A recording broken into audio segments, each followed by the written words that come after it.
Tonight's program, as you know, is titled Two Writers Reflect on War and Peace. And on the same day that our president is visiting Vietnam, or perhaps has just left on an Asian state visit that also includes the first post-war visit by an American president to Hiroshima, war still rages around the world, as we also know. Of the 162 countries covered by the Institute for Economics and Peace's latest study, just 11 were not involved in conflict of one kind or another. And right now, Vietnam, along with Costa Rica and Switzerland, is on the list of those 11 with the lowest score for conflict. Tell the truth, and so make peace. That's the motto of the Veterans of War, Veterans of Peace writing group that writer Maxine Hong Kingston founded decades ago. But how do you make peace? How do you remember war? Is there an ethics of memory? Is there an ethics for peace? Where does war live in our memory? And how is the memory of war passed down through the generations? What is the responsibility of literature in depicting war as well as peace, and that web of complicity that makes war possible? These are some of the crucial issues that both of tonight's distinguished guests, Maxine Hong Kingston and Viet Thanh Nguyen, have dedicated themselves to exploring in depth in their own writing. Visionary writer Maxine Hong Kingston has earned numerous awards for her memoirs and fiction, among them The Fifth Book of Peace, The Woman Warrior, Chinamen, Tripmaster Monkey.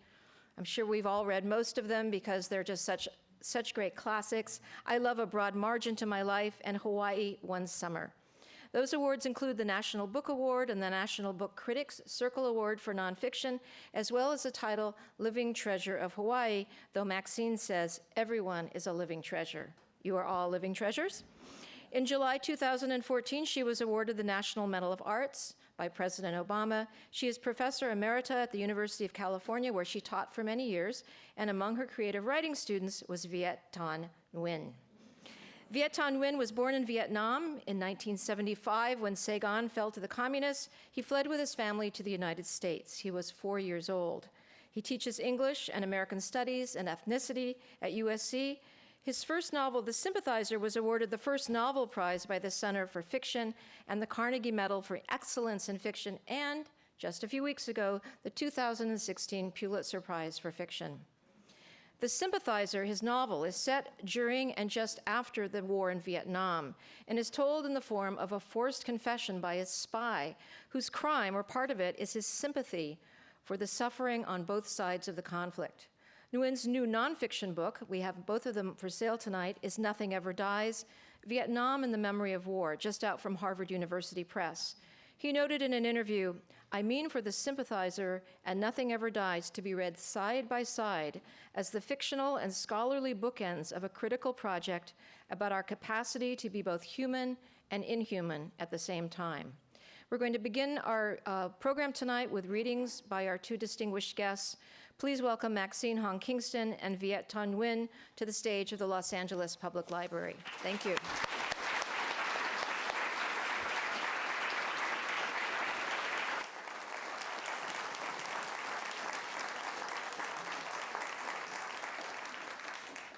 Thank you, Louise. Louise herself is a writer of war and peace, and right here at the Los Angeles Public Library, she held the writing workshop for veterans. So thank you very much, Louise.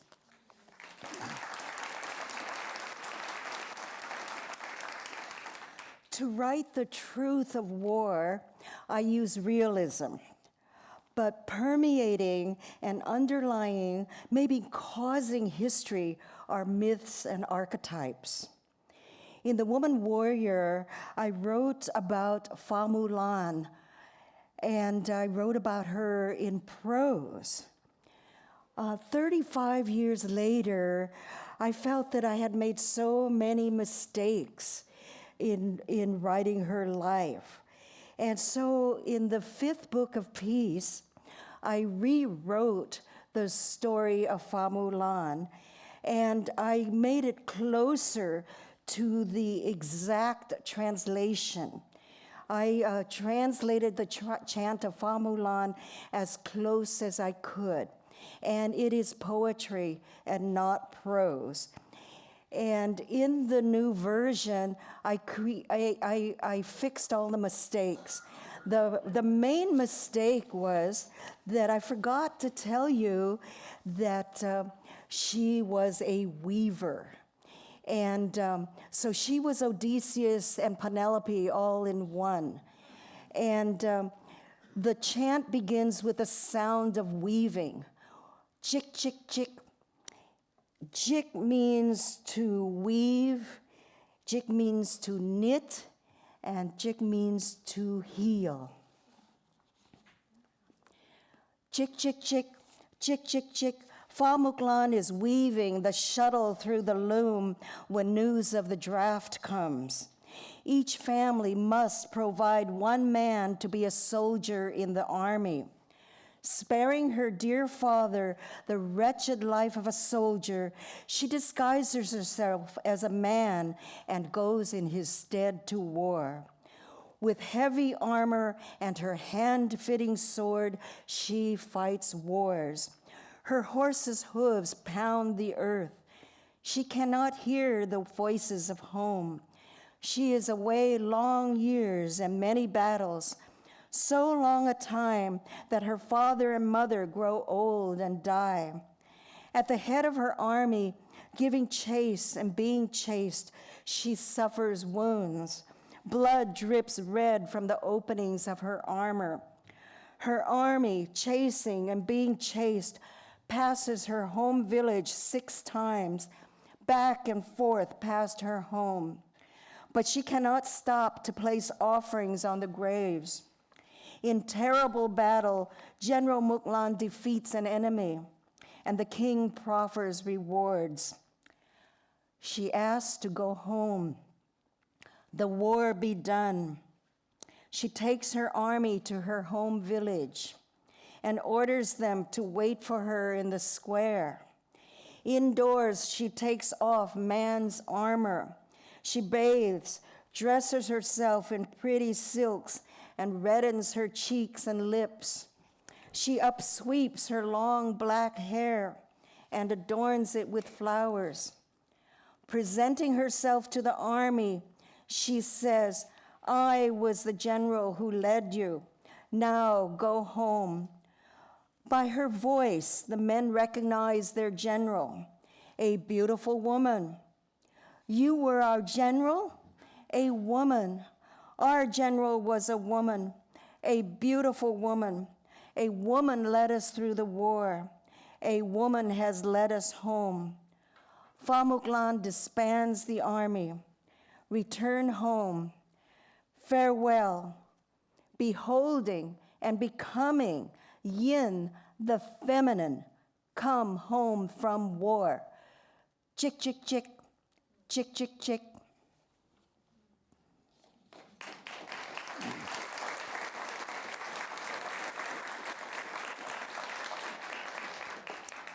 When I got to as literal a translation as possible in its poetic form, I realized that this was not a war chant. It's a come home from war chant. I also realized that in literature and entertainment, there are lots of war stories and hardly any peace stories. And so I set out to write peace stories.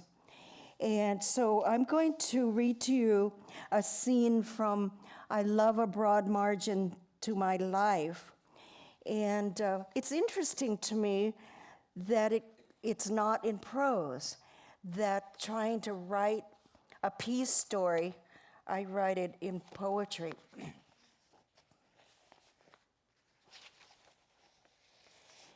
In San Francisco, we were a peace dragon with 100,000 pairs of feet walking up and down the city hills.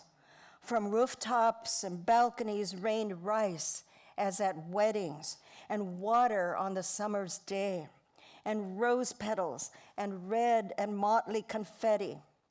In Washington, D.C., on International Women's Day, 2003, our peace dragoness was a mile long, winding our way to the White House. 1 million people marched in Rome, and thousands of Shiite and Sunni Muslims together in Baghdad. O democracy, I will make inseparable cities with their arms about each other's necks. For the first time in history, the area in front of the White House fence was banned to demonstrators. The U.S. Park Police stopped us at Pennsylvania Avenue. So we sat in. We sat ourselves down upon the historic ground. Our house, our street. The rangers are friendly and will converse, used to being helpful to tourists. We have a permit. Didn't you get a copy? You promised we could parade in front of the White House. Our house, our street. The permit's for only 25 people. Okay, so let's count off 25. 1, 2, 3, 4, 5. I was 9th, my lucky number. I said my number and stepped between the rangers. Running at us, whooping, cheering, came a pink-clad crowd, the tail of the dragon. They had gotten through the police line at the other end of Pennsylvania Avenue. We rushed to meet them, hugging, holding one another, happy we completed the ring around our house. A troop gathers around me. Some walk by my side and some behind, and some embrace my arms or neck. Thicker they come, a great crowd, and I in the middle. The encirclement lasted for moments.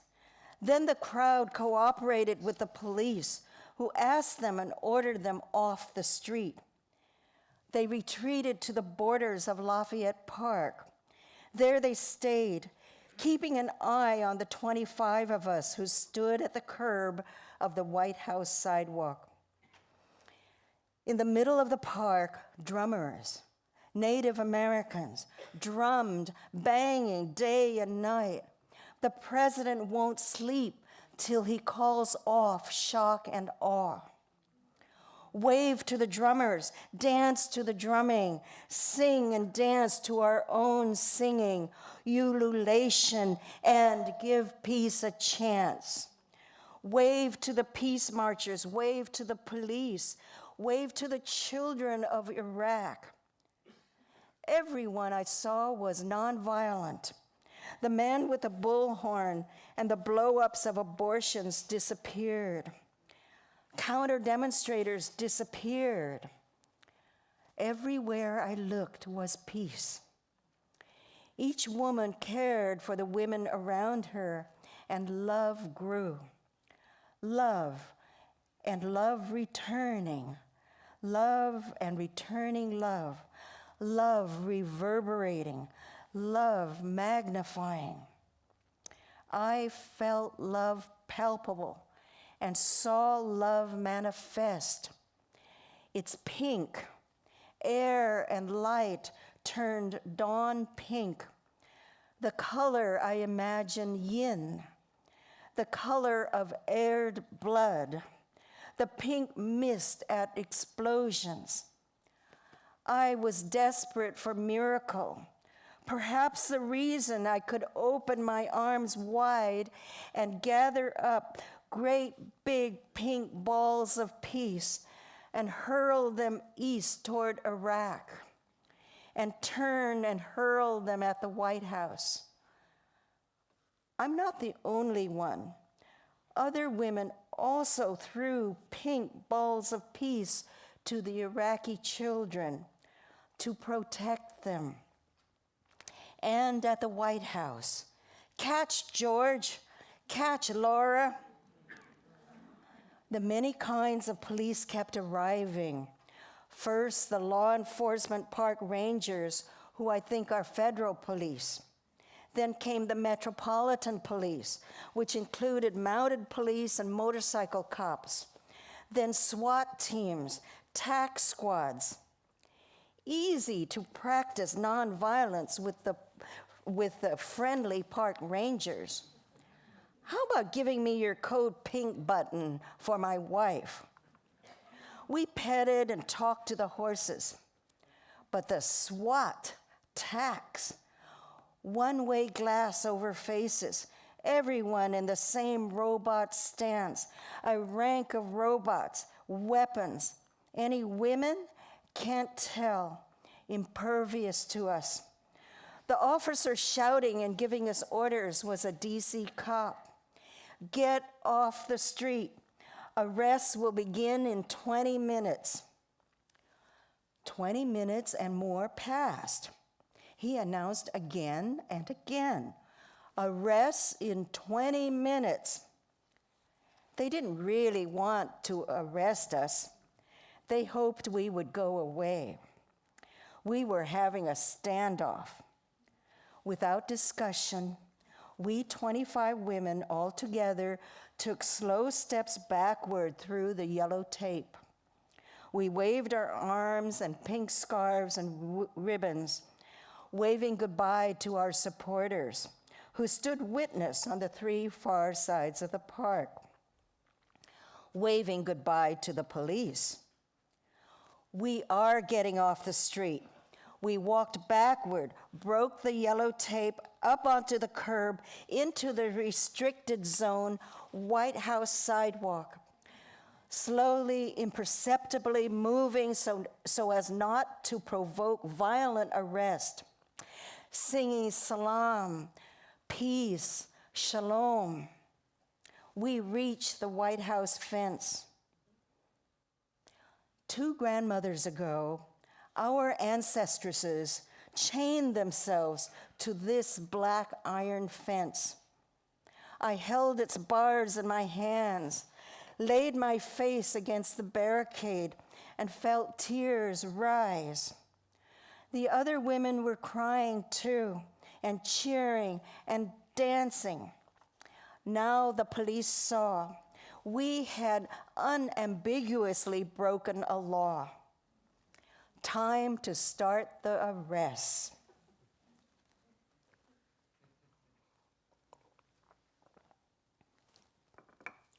All the police came to attention. The rangers blocking the left side of the street, the tax squad the right, and the city cops in a blue line facing us, the width of the street between. On the White House roof, a man in uniform aimed a high-powered, long-range sharpshooter rifle at us. He aimed it, put it down, aimed, put it down. A van drove into the cordoned area. I think the insignia on it said federal prison. 2 or 3 cops unfolded a tarp and taped it onto the side of the van, covering over the words. I got afraid. They're hiding the place where they would take us. They would disappear us. They're going to drive us through the streets of the Capitol in an unmarked white vehicle. No one would know what became of us. Keep singing. Keep loving. Say in unequivocal words, I love you. Here, I love you, Maxine. The Metropolitan Police, the men, stood in one-line formation. The women, we, the demonstrators, drew one another close. We were a bouquet knot of pink roses. How can it be that all the cops are men and all for peace women? I can't live in such a world. I don't want to keep living out the myth that men fight and women mother. We regressed. The junior high dance. One boy crossed the wide floor, chose one girl, escorted her back to the other side, where he arrested her. My wife is gonna kill me, said a black cop. I'm arresting Alice Walker. "Don't hold hands with me," said a white cop, shaking off his partner, who was smiling up at him. "Don't take my arm either." They had each one of us stand by herself alongside the van and took our pictures. "Quit smiling. What are you smiling for? This is an arrest. This is your mugshot, not your prom photo." I was smiling from happiness. My government will not disappear me. The tarp was but backdrop for shooting pics. And the beautiful pink aura was still upon me. My cop and I did not speak. A woman officer in casual uniform, no gun, took my purse, hair clips, pink poncho, my earrings, and put them in a plastic bag.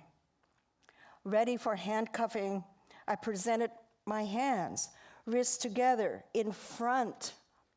But my arresting officer signaled in back. I won't be able to write, to touch, to catch myself, and will fall on my face. I turned about, held my arms behind me as high as I could, bending way forward, making my gestures large for the witness to see. Handcuffs in this age of new plastics work like the ties for bread and trees. My arrestor could have tightened the cable tie so that it cut into the skin. The hands turned blue, burst. These police were kind to tie us loosely.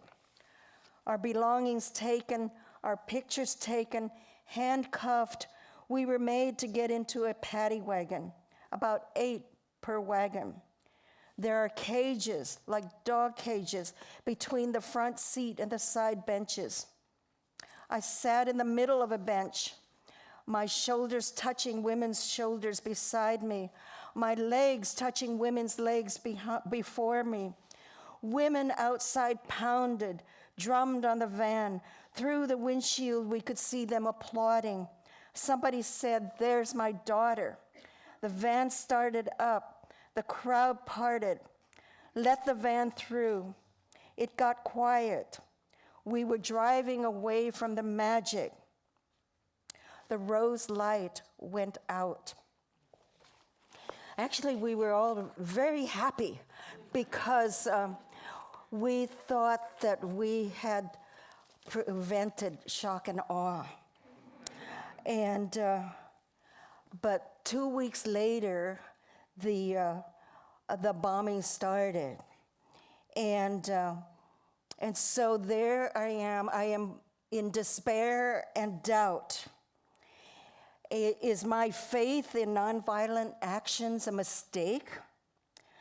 Were Gandhi and Martin Luther King merely magically thinking?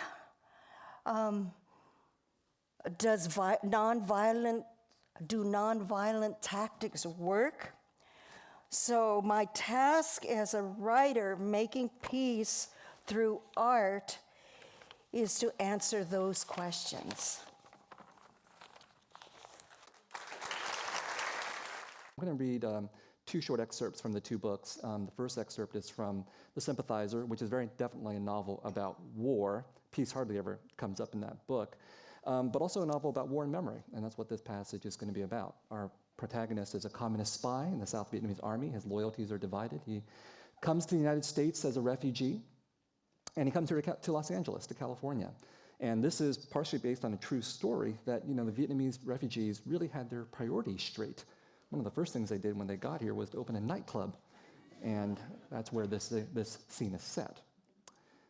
Now known by just one name, like John, Paul, George, Ringo, and Mary, Lana stepped on stage, clad in a red velvet bustier, a leopard print miniskirt, black lace gloves, and thigh-high leather boots with stiletto heels.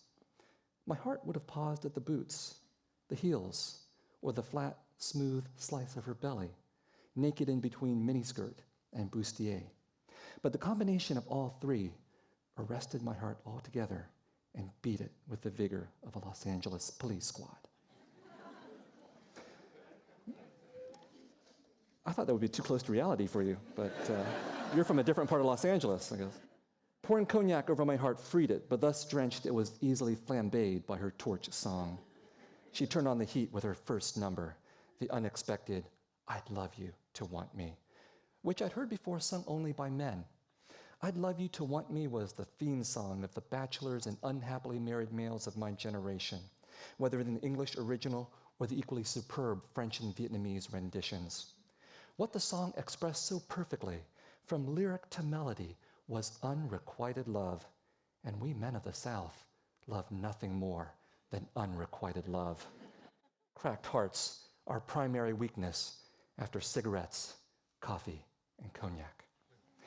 Listening to Lana sing, all I wanted was to immolate myself in a night with her to remember forever and ever. Every man in the room shared my emotion as we watched her do no more than sway at the microphone. I knew I shouldn't have had that drink before this reading. Her voice enough to move the audience, or rather to still us. It was a Cambodian mule, by the way, at Café Pinot. I've never had that before. I don't recommend it after this reading. Okay. Nobody talked and nobody stirred except to raise a cigarette or a glass, and utter concentration, not broken for her next, slightly more upbeat number, Bang Bang, my baby shot me down. Lana's version of Bang Bang layered English with French and Vietnamese. The last line of the French version echoed Phat Duy's Vietnamese version, we will never forget. In the pantheon of classic pop songs from Saigon, this tricolor rendition was one of the most memorable, masterfully weaving together love and violence in the enigmatic story of two lovers who, regardless of having known each other since childhood, or because of knowing each other since childhood, shoot each other down. Bang Bang was the sound of memory's pistol firing into our heads. For we could not forget love, we could not forget war, we could not forget lovers, we could not forget enemies, we could not forget home, and we could not forget Saigon. We could not forget the caramel flavor of iced coffee with coarse sugar, the bowls of noodle soup eaten while squatting on the sidewalk, the strumming of a friend's guitar while we swayed on hammocks under coconut trees, the whisper of a dewy lover saying the most seductive words in our language, an ơi. The Vietnamese people are there. The working men who slept in their ciclos on the streets, kept warm only by the memories of their families.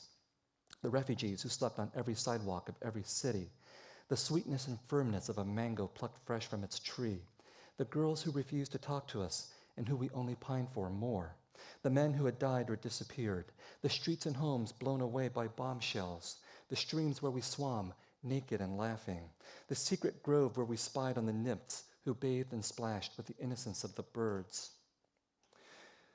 the shadows cast by candlelight on the walls of wattled huts, the barking of a hungry dog in an abandoned village, the appetizing reek of the fresh durian one wept to eat, the sight and sound of orphans howling by the dead bodies of their mothers and fathers, the stickiness of one's shirt by afternoon, the stickiness of one's lover by the end of lovemaking, the stickiness of our situations. And while the list could go on and on and on, the point was simply this. The most important thing we could never forget was that we could never forget. Thank you.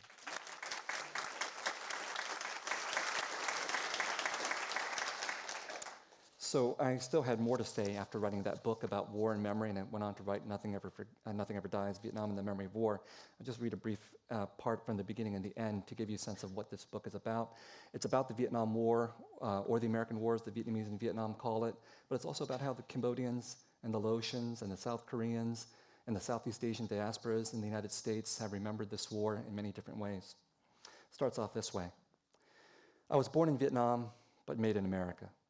I count myself among those Vietnamese dismayed by America's deeds, but tempted to believe in its words.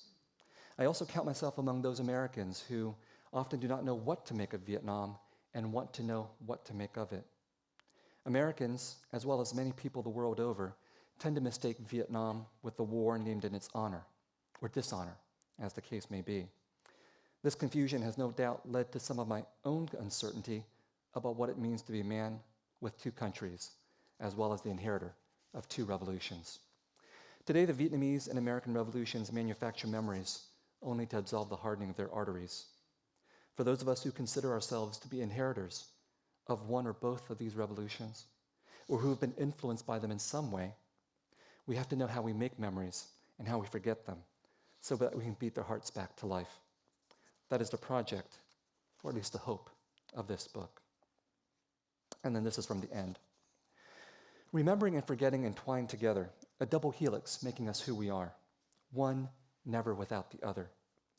I want to remember, but so much has been forgotten or silenced. My own personal memory is faulty. Through my youth, I had a memory of soldiers firing from our boat onto another boat as we floated on the South China Sea. I was 4. My brother, 7 years older, says the shooting never happened. As an adult, I remembered my mother being hospitalized when I was a child. A few years ago, when I discovered that a memoir that I had written in college, here, in Maxine's class, and she'd written in the margins, stop using cliches. Well, sometimes, it requires teachers to tell you the things you really need to know, and it took me 20 years to stop using cliches. I read in my own words that she was in the hospital at that time, not years before. Her illness in that strange ward with its mumbling patients had made me feel like I was a frightened child. That feeling was what I remembered. As for my father, it's pointless to ask him about the past. His relationship to the past is to muffle it, at least in my presence. Although I visited his homeland, I have never visited my own origin, the town where I was born, because he has forbidden it. More than once he has said to me, "You can never go back there." Too many people will remember him and persecute me, or so he believes. I think of what the cartoonist Art Spiegelman said of his father, who survived the Holocaust. "I hadn't a clue as to how to find the places my father had been telling me he grew up in," says Spiegelman. "And he wasn't of much help, except to tell us not to go at all, because they killed Jews there." Using the present tense, they killed Jews there. Don't go. He was afraid for us. Like Spiegelman's father, my own must believe in memories that do not die, those mnemonic menaces that retain their fatal force. And while I've disobeyed my father in many things, I cannot in this one thing. The paternal injunction is too strong, the specter of the unknown past too unsettling. What is it that he remembers of this place? What will he not tell me? What if he is right?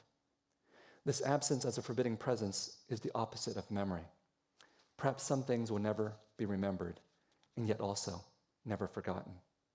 Perhaps some things will remain unspoken, and yet always heard. Perhaps I will only visit where I was born after my father has passed on. Then it will be too late to see what it is he remembers, the rememory having at last expired. This is the paradox of the past, of trauma, of loss, of war, a true war story where there is no ending but the unknown, no conversation except that which cannot be finished. I think back to my father's father and what happened to his remains. The Vietnamese believe a person should be buried twice. The first time, in a field removed from home and village, the earth eats the flesh. The second time, the survivors must disinter what remains. If they have timed it correctly, there will only be bones. If they've timed it wrong, there will still be flesh. Regardless of what they find, they must wash the bones with their own hands. Then they bury the bones once more, this time closer to the living. Thank you. I want to start off with a question about writing. You know, Viet, I had wanted to do the first question. Oh, you want to do the first question? I want to do the first okay. question. Because I have a question that I think everybody here is thinking. All right. And so may I do Sure, the first please, question? yes. You can do the, nobody wants to hear about writing, Oh, okay. Yeah, but everybody wants to know about fame. Fame. Fame. Okay. So my question is, how are you taking this fresh, new, big fame that you're going through right now, the Pulitzer Prize? And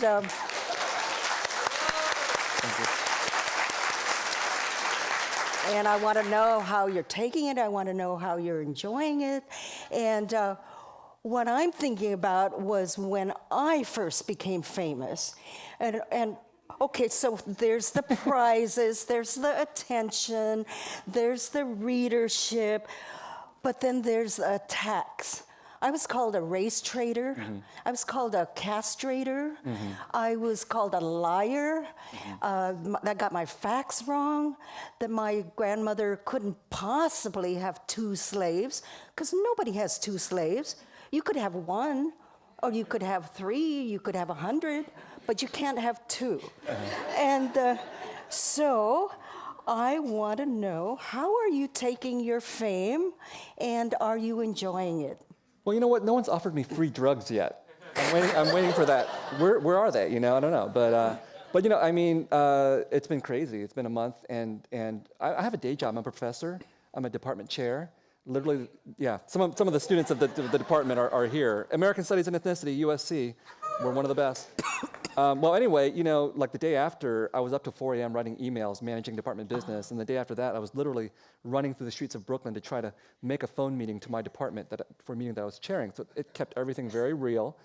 And then I came home and I said to my son, "Hey, I have a prize." He said, "Hmm?" He's 3 years old. He doesn't care. He's just mad that Daddy's away on the road trip and everything. But the best result of this all was that 2 days after the prize, I was on the road and my dad called me. And he's not an emotive man. He's not an emotional man. But his voice was shaking with happiness. Oh. He was giddy with joy, you know. And because his relatives from Vietnam had called him. And he said, "Hey, he won the Pulitzer Prize." And so if they know about it in Vietnam, then it must be real, you know. And so I was really happy to make my dad happy, and all it took was winning the Pulitzer Prize. That's a model minority story for you right there. But outside of that, I know the stories you were talking about in terms of sort of the criticisms that you received. It's part of literary history and Asian American lore now. It hasn't happened to me in that same way because I don't know. I'm sure it's going to happen because I have a social media presence and I'm very active and I talk about very political things. And now people are starting to throw shade, you know. I did this interview with Terry Gross on NPR and Fresh Air. You go to the online I'm told you should never read the comments, but I always read the comments. If you want to stab me in the back, just go write something in the comments. I'm going to read it. But the comments are horrible, you know. And now Vietnamese people, I think you got the worst from other Chinese Americans, right? Mm-hmm. Yes, they're the ones. Yeah, they're the ones. Right. And so now the Vietnamese Americans who are so proud of me for having, and Vietnamese people also for having won the Pulitzer, they never read the book. No. They haven't read the book. And so now they're starting to read the stuff that I write online, which is very much an expression of who I am as a writer. And they're like, he's a leftist. He's a commie. You know, it's like he doesn't know. Like he's ignorant. And he doesn't know his history. He didn't have this experience. How can he write about this when he was barely even born during the war? So I have a question for you now. Okay. Okay. So then you know you have in your earlier work you deal a lot with obviously Chinese history and the experience of Chinese immigrants. Most of this happens before you yourself were born too. And so I'm sure some of the critiques that you were getting were precisely around this issue. But you know, you were writing at a time when there were very few role models for you in terms of being a Chinese American or Asian American writer. I think you mentioned Jade Snow Wong, for example, as one of your influences, but that's just one. You know, I grew up with you, Amy Tan, numerous other Asian American writers as I was a student. So what was that like, trying to carve your own path, knowing that, you know, there wasn't a huge body of scholarship for you to draw on, a huge body of writing for you to model yourself on? Did you find that to be daunting, or did you find that to be a real challenge that you rose up to meet? Well, I feel that I was always a writer, and incarnations ago, I've been writing, and the stories would come, and I would write whatever came, and I knew that I was different from anybody else. From my reading, I could tell that there was nobody like me anywhere, and so I just thought, okay, I'm just going to do whatever I need to do, and we can think about publishing some other time. I tried not to let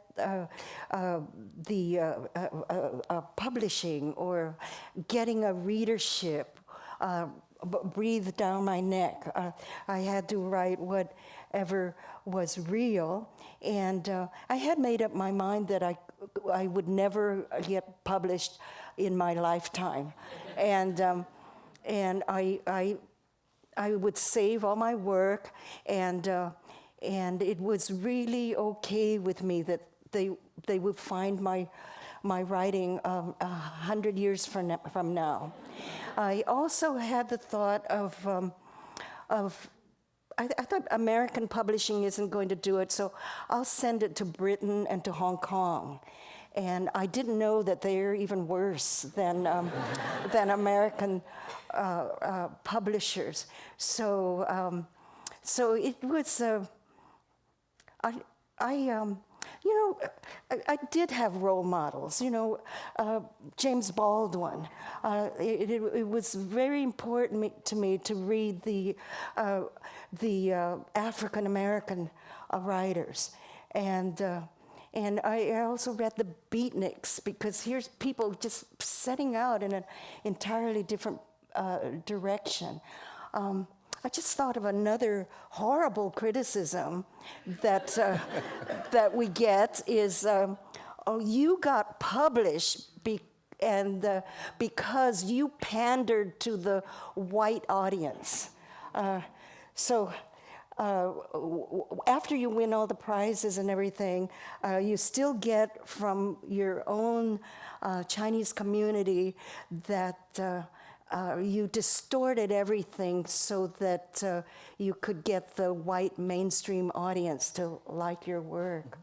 Well, I have a question now. This topic of this evening is war and peace, and as Louise mentioned, President Obama is on tour in Vietnam and Japan, and obviously all this stuff about war and peace is really crucial, because he's not apologizing for Hiroshima, even though he's visiting Hiroshima, and he's in Vietnam, but he's obviously not really talking about the war. And tying it back to the question of fame, President Obama hung a medal around your neck, the National Humanities Medal. Is that the right award? A Medal of the Arts. Medal of the Arts, okay. Bill Clinton gave me the humanities. All right, there you go. Absolutely. So you've been very close to power. They've touched your neck. And you have some sense of presidential power and all that, but you also you write for peace, you work for peace, you're very critical of war. I'm just curious how because I've been critical of President Obama, and whenever I'm critical of President Obama, people appreciate what he's done domestically. And of course I appreciate what he's done domestically, and I appreciate that he's not as bad as George Bush overseas, but should we settle for not as bad as, or what he's done for us? Because I feel like if we really want to critique war, we really need to understand, I think, and you can correct me, and I'm asking you a question too. For me, war integrates what happens domestically with what happens overseas. So it's perfectly possible for a president to be great domestically for American citizens, but still do drone strikes, or still sell bombs, or still bomb other countries. How do you negotiate that as a writer who has been close to power, but also, I think, has been very critical of power as well? You need to work on all of it. You write about the whole world, and you write about your own world. It always bothered me studying civics in high school, like how did we end the Depression? Oh, we did it by going to World War II, and that solved everything. It all goes together, and we. And you write about the whole thing. Everything causes everything, and you just need to. The challenge is so big, because the feat is to write all of history, all of human evolution. I'm thinking about when I wrote about the Chinese men coming here to build a railroad, and I was going to write it, and I felt that putting the words down was as difficult as actually building that railroad, with the sledgehammers and the dynamite and the building of the rails. But I did it in words, but it seemed as if I took that same energy. I have a related question for you. In reading The Sympathizer, by the end of the book, the country is lost, war is lost, peace is lost, war is useless, and it's impossible not to take sides. And the story ends with the narrator in his rucksack, but I picture it as a backpack, and he's got his manuscript in the sack, just like in The Woman Warrior, where she has the words carved on her back, and he's got his words, and they're in this rucksack, and they're getting out of the country, and the story ends where they're just gonna escape, and they're just gonna wait until a just cause comes again. But we don't know that a just cause will come, because one hasn't come before. And then in italics, we will live. And that's mere survival. And then by your second book, you have, in Nothing Ever Dies, there's profound hope, there's faith, you write methods for how to get to peace and reconciliation and justice and truth. And so how did you get from that book to that book?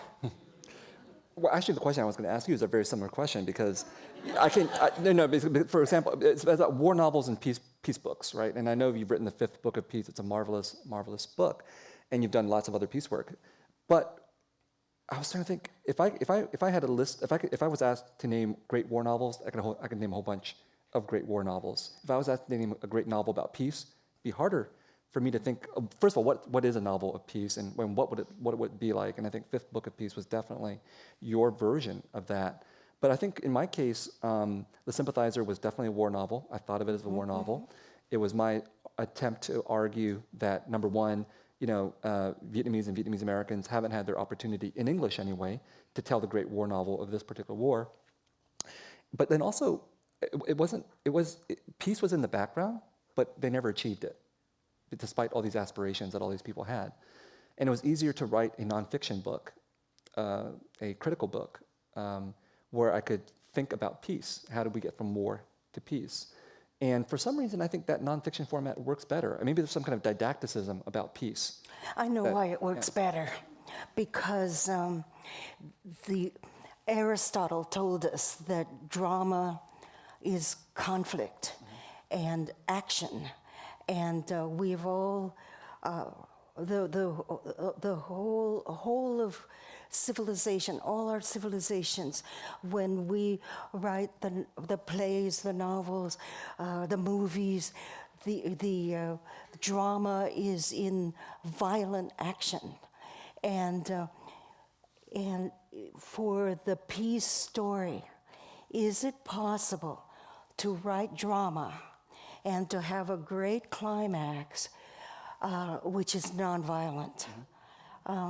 So I was attempting that with, even in Tripmaster Monkey, I was trying to, can we get through an entire story without a fight? And so the risk that one is taking is that it's not exciting enough. It's not dramatic enough. So we have, and this isn't just in art. I think this is in life too. So many times, haven't you heard, oh, what if we had peace? It's going to be boring. It's our work to see how can we have a beautiful, dramatic, engaging life without hitting each other. Well, I hope so. But we're also supposed to take questions from the audience, which I think would be really lovely. So let's do that. And of course, you can ask questions of both of us or one or the other of us, and we'll continue to engage each other in conversation on this topic as well. So is there anybody who wants to ask a question? There's a microphone in the back. What's one of your memories that you recall as you were walking through your country to here that you still recall sometimes? Well, I think I only had flashes of memory that aren't very reliable, so I wouldn't know if they were true or not. But my real memory, and we fled by land and by boat in 1975, but my real memory begins once I get to the United States, where we were sent to a refugee camp in Pennsylvania. And my first real memory is being taken away from my parents and sent to live with a white American sponsor family, because that was the only way you could get out of the camp. And there was no sponsor that would take all four of us. My brother went to one family, my parents went to another family, and I went to another one. And so that to me, even though I'm a civilian, I'm a refugee, I'm a child, that to me is a war story, because why would that happen unless it was a consequence of war? And it was a part of the Great Escape from the country, except in this case, it was what would happen to these refugees and to me once we came here. And for a 4-year-old, that's a really traumatic experience, even though it only lasted a few months. In my memory, it lasted a very long time. And I just try to put that in context by thinking so many other people who were refugees to this country went through much worse in terms of their migration here. And certainly from El Salvador, that the experiences of Central American migrants to this country have been awful, have been terrible. And the last thing I'll say about this is that I do a class on the Vietnam War. My students go out and interview people who've lived through this time period, and they interview a lot of American veterans, American soldiers. The interesting thing is, some of them have had very traumatic combat experiences. A lot of them didn't. They sat in the rear line, the rear front somewhere. My students also interview Southeast Asian refugees who've made it to the United States. Every single one of these refugees has had a horrible experience to come to this country, regardless of whether they're soldiers or civilians. And to me, this then really blurs the line between what being a soldier and what being a civilian means when it comes to war. So when we talk about war and peace, so crucial technology, it's not only soldiers who are affected by war, but oftentimes almost civilians through being caught in war and being forced to flee from it. I may be misremembering, but because it's been over 30 years, but Francis Fitzgerald's Fire in the Lake, the book on Vietnam, and one of the things that fascinated me was there was a passage about how language changed. And we think about how war changes our identities, but it also changed, apparently, the identity of language as well. And the people didn't use the first person pronoun I until later in the war. Do you have any thoughts about that, about how war affects the aspect of language as identity? In trying to write peace stories, I was very aware of how much daily language is war language. And, we will fight our cancer. And I, in writing about any situation, I was very conscious to choose a word that was not war.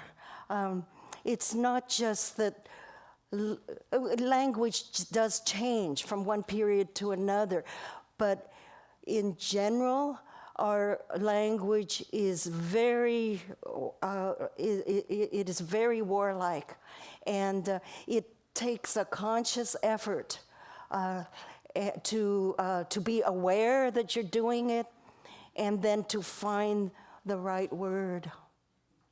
The Vietnamese language has changed over time, and certainly the war impacted that in the way that you described. But in a very particular way, there are different dialects in Vietnam, North, Central, South.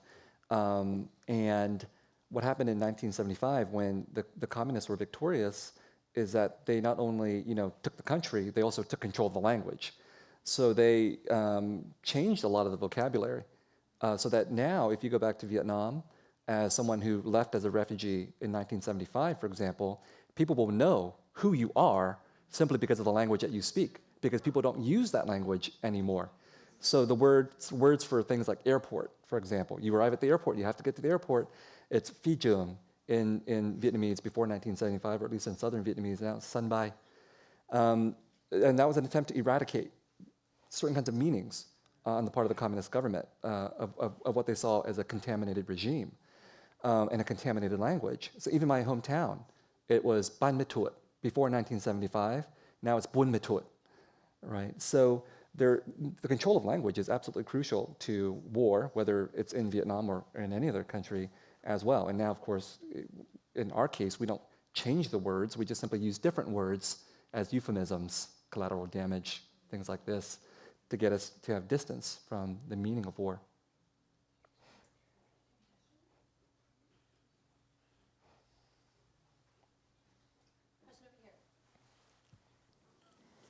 Thanks. So I've basically started crying the minute you started reading Professor Kingston, and I've been a wreck since you've read. But I don't know, something resonated in your reading. I think as the granddaughter of Palestinian refugees, I'm just stunned by how acutely you expressed this sort of pursuit of peace and the everlasting hope in it. And you registered this devastation where you thought that you stopped this in 2003.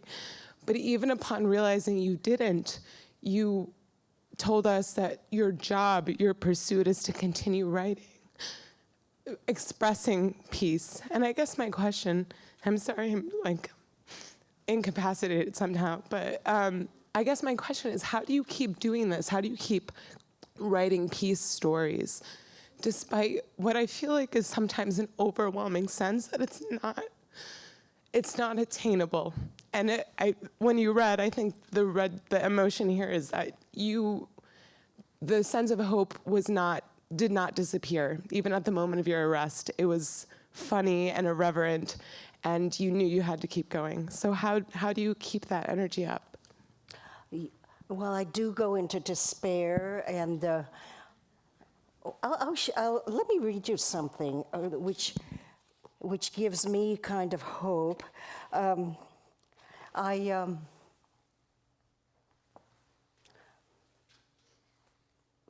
Remember I said, oh, could it just be magical thinking that when we're very loving and peaceful, we saw peace as these beautiful, miraculous balls, and then it didn't work, and then I go through despair, and then I remember certain myths and hopes. And there is an idea that a Chinese idea that time isn't just forward, where there's cause and effect, and the despair in going on a peace demonstration and it doesn't work. It comes from thinking, I just did this little nothing thing. It's just a little gesture. I'm just standing there, and it's nothing. How could it possibly bring peace? Do our small gestures have any effect at all in the big world?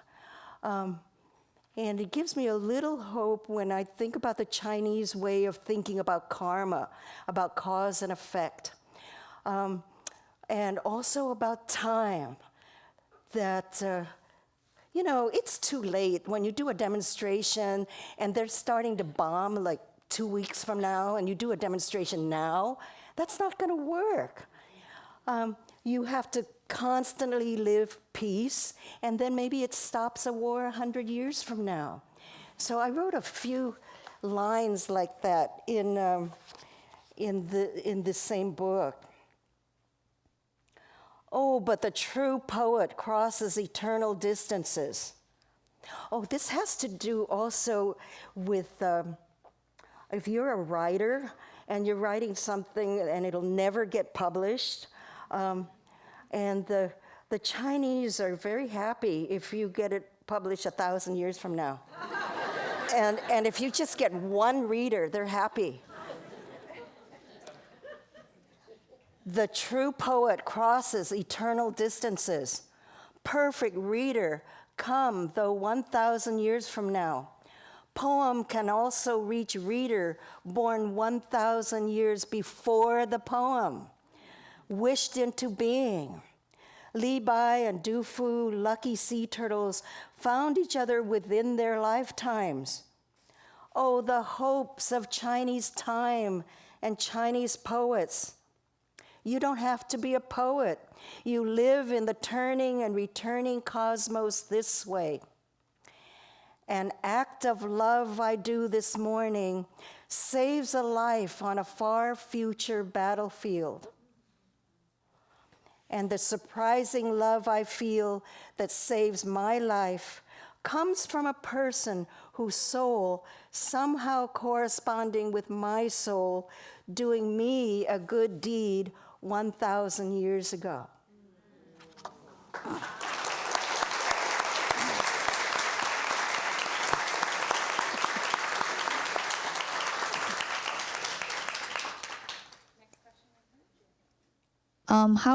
How do you view adopted Vietnamese within the historical context of the war? Adopted Vietnamese? Mm-hmm.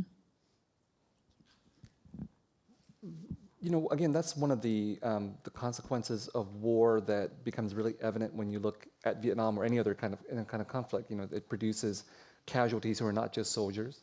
These children who were left without parents, there were so many of them, right? And some of them were taken in by Vietnamese people, and others were sent abroad. And that's a phenomenon that we see also from Korea, for example. And they become living traces of war here in the United States. If we're just talking about this country, they become living traces of war and of forgetting, because so many of them don't know that the reason why they're here in the United States is because of war. You know, their parents are not Asian, let's say, oftentimes, and from what I've heard, from what I can tell, they raise their children as Americans. And they think that they're doing their children a favor by not talking about the past.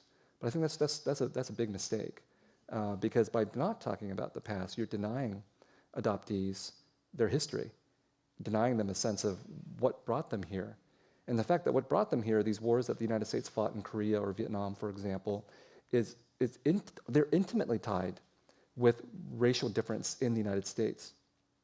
The same kinds of racial fears that Americans have here in the US are constitutive of why they've gone to Asia to fight foreign wars. So the adoptees are here because of these wars, and then they're treated in a racist way because of these same attitudes. So Americans are not doing adoptees any favors, and they're not doing themselves any favors by not talking about this horrible history that have brought adoptees into existence. That's why I think of them as living traces of both war and forgetting.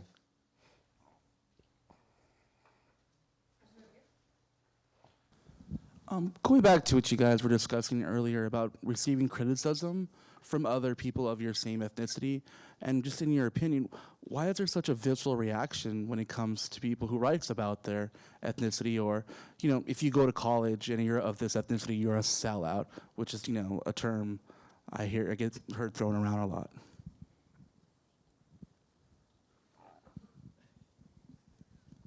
You want to handle this? Okay. Well, I use Maxine's book and Maxine's situation as an example in my Asian American literature course, and we talk about, you know, the various criticisms that have been leveled at the book when it first came out, and I talk about it as the burden of representation. You know, you're okay. Look, if you are of the dominant culture in any society, you live in an economy of narrative plenitude. There are all kinds of stories told about your culture, your personality. So if you tell a story, no one judges your story on the basis of the entire culture. You know, like if the son of Marlon Brando wrote a novel, no one's going to say, "Oh my God, he's bringing disrespect to the American people." You know, he's just Marlon Brando's son writing a novel. But when we're writing books, then all of a sudden we become the people who represent our particular minority cultures. And that expectation comes from both dominant culture and from our own communities. Dominant culture typically expects minority writers to tell the entire story of their communities, and so do those communities, right? So we live in an economy of narrative scarcity, and that's why there's so much value and pressure placed upon the one story. And that means that we can't actually address that problem simply by turning to authors. There's never going to be an author that's going to come out and write a book that somehow solves this problem. Toni Morrison can't solve this problem, even with a Nobel Prize. And the reason why is because these conditions are tied into much larger social conditions of inequity. The reason why we have narrative scarcity is because we have economic scarcity, and people don't have equal access to modes of storytelling. That's just one function of economic inequality in this country.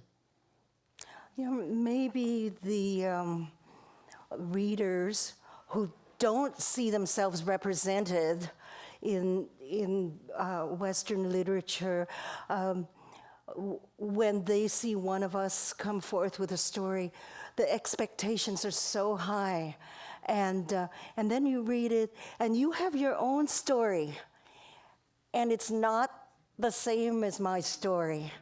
And then you think, well, and then there's this big disappointment of, like, you didn't tell it right. You didn't tell my story. And then on top of that, there's and then you write this story, which is, which everybody puts expectations onto, and then you become very successful with it.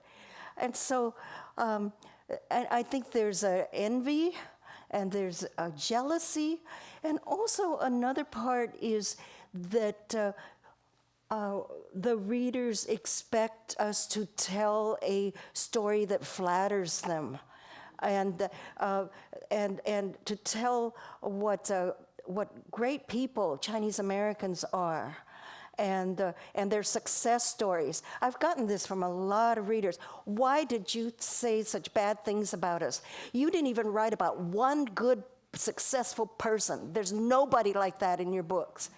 And I think that this comes from people who have been so prejudiced against. There's such a bad image, and they expect the writers to write praise and to write the good story, and they expect us to do good PR, and it's like. And I get also the thing like you exploited us. You exploited our stories, and then you got all this credit for it. And at the same time that I hear people say you exploited, I think, wait a minute, I thought I was honoring you. And so that line between honor and exploitation, it gets really mixed.